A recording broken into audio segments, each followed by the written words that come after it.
دوست احباب نے ہمیں میسج کیے جس دن یہ قاضی فیض عیسیٰ نے قادیانیوں کے حق میں اس نے یہ بات کہی ہے، اسی دن سے ہی ہمارے کچھ دوست احباب نے ہمیں میسیجز کیے تھے۔ اللہ تعالیٰ ان کی اس کاوش کو قبول فرمائے۔ انہوں نے ہمیں اس قابل سمجھا کہ ہمیں اسلام کے لیے آواز اٹھانی چاہیے۔ ہم نے ان سے وعدہ کیا تھا کہ ہم انشاءاللہ جمعے کے مجمع کے اندر یہ بات کہیں گے۔ سارا جو فیصلہ ہے وہ میں نے کل پڑھا تھا، وقت چونکہ کم ہے، آگے جو ہے وہ بیان کرنے کا ٹائم نہیں ہے۔ تو قادیانیوں کے متعلق یہ جو قاضی فیض عیسیٰ ہے، اس نے ان کے حق دینے کی کوشش کی ہے، جو کہ ان کے حق بالکل بنیادی طور پہ ہے ہی نہیں ہے۔ 1 صدی تک جس کے لیے علماء نے یہ کوشش کی ہے، جس کے لیے امت کے نوجوانوں کی، امت کے علماء کے خون بہا ہے، جس کے لیے اسٹوڈنٹس، کالج اور یونیورسٹیز کے اسٹوڈنٹس کو تکلیفیں پہنچائی گئیں، ان کی گردنوں کو اڑایا گیا، ان کو مارا گیا ختم نبوت کے عقیدے کے لیے۔ اسی کے لیے علماء کو جو ہے وہ تکلیفیں پہنچائی گئی، ان کو مارا گیا، ان کو شہید کیا گیا۔ آج اسی ختم نبوت کے مسئلے کو، انہی قادیانیت کو آج یہ ہماری چیف جسٹس جو ہیں ان کو ان کے حق دینے کی کوشش کر رہے ہیں، جو کہ بنیادی طور پہ ان کے حقوق ہیں ہی نہیں۔ حقوق ان کو ملتے ہیں جن کا کچھ حصہ ہوتا ہے، جو اپنا علیحدہ طور پہ کچھ کام کرتے ہیں۔ عیسائی ہمارے ملک کے اندر رہ رہے ہیں، باقی اور بھی مذاہب ہیں، ہندو رہ رہے ہیں، آج تک تو کوئی ان کے ساتھ کوئی مسئلہ نہیں بنا۔ ہمارے علماء نے ان کے خلاف تو کوئی جو ہے وہ زبان استعمال نہیں کی کہ ان کے حقوق جو ہیں ان کو ادا نہیں کرنے چاہیے، ان کے حقوق جو ہیں، ان کی عبادت گاہیں، ان کے اندر ان کو عبادت کرنے کی اجازت نہیں ہے۔ لیکن وجہ کیا ہے؟ مرزائیوں کے ساتھ یہ کیوں کام کر رہے ہیں؟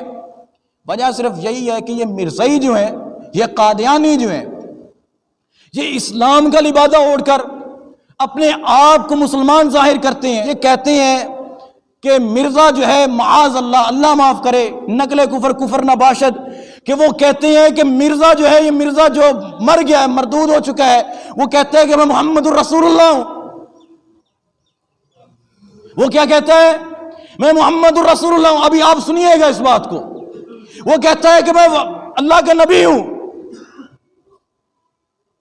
اور آگے نور الدین وہ کہا کرتے تھے کہ یہ معاذ اللہ ابو بکر ہے۔ کسی کو اللہ معاف کرے اس نے عمر بنایا ہوا تھا، کسی کو اس نے عثمان بنایا ہوا تھا، کسی کو علی بنایا ہوا تھا۔ ہم یہ کہتے ہیں، ہمارا مطالبہ یہ ہے، چیف جسٹس تک اللہ تعالیٰ ہماری بات کو پہنچا دے۔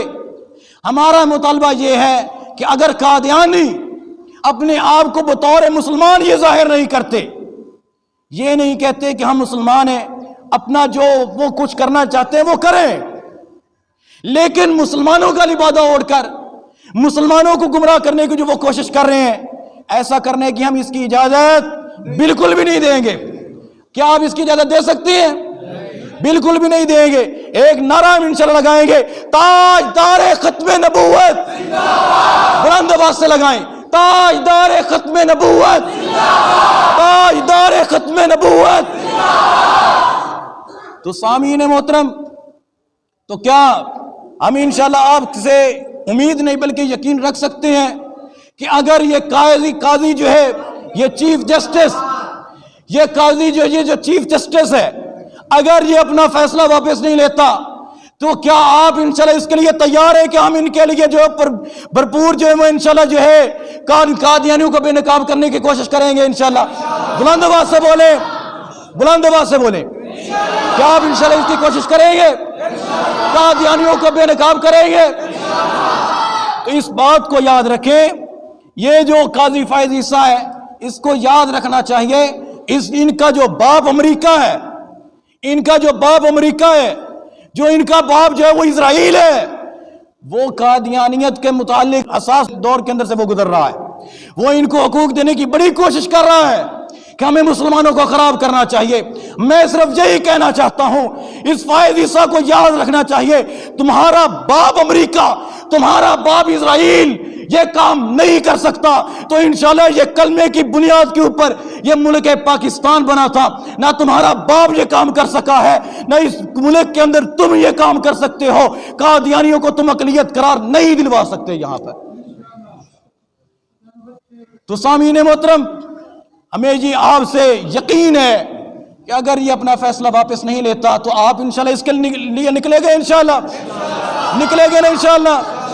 تو اللہ رب العزت سے دعا کرنی چاہیے کہ اللہ تعالیٰ ہمیں ختم نبوت کا پہرہ دار بنائے، ختم نبوت کے اوپر، حضور کے صحابہ کے اوپر جو ہے وہ کاربند رہنے کی، ان کے اعمال کے اوپر، ان کے احوال کے اوپر کاربند رہنے کی توفیق عطا فرمائے۔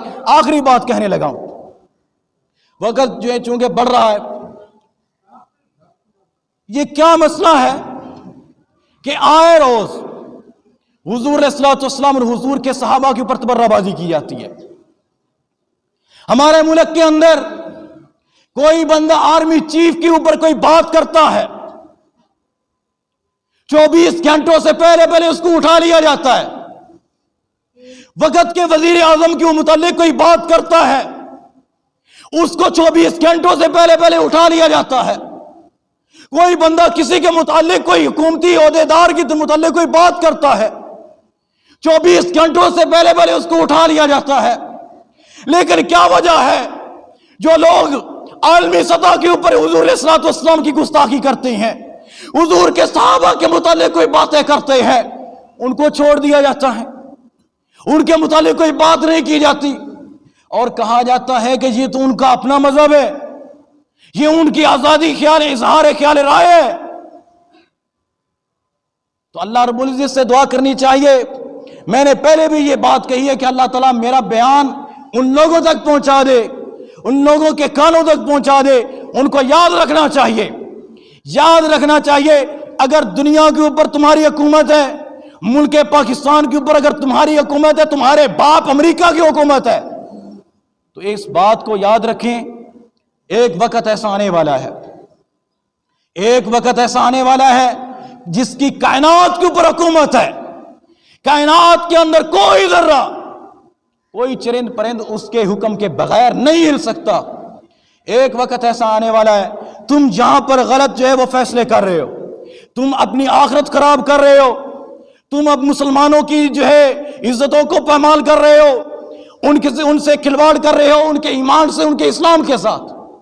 ایک وقت ایسا آنے والا ہے جب کل قیامت والے دن جو ہے وہ اللہ تعالیٰ کی عدالت لگے گی، اللہ تعالیٰ کی عدالت لگے گی، تمہیں چھپنے کے لیے جگہ نہیں ملے گی، تمہیں وہاں پر کوئی آر پی او، کوئی ڈی ایس پی، کوئی آجی، کوئی وہاں پر کوئی بچانے والا نہیں ہوگا، وہاں پر صرف اللہ تعالیٰ کا ہی حکم ہوگا۔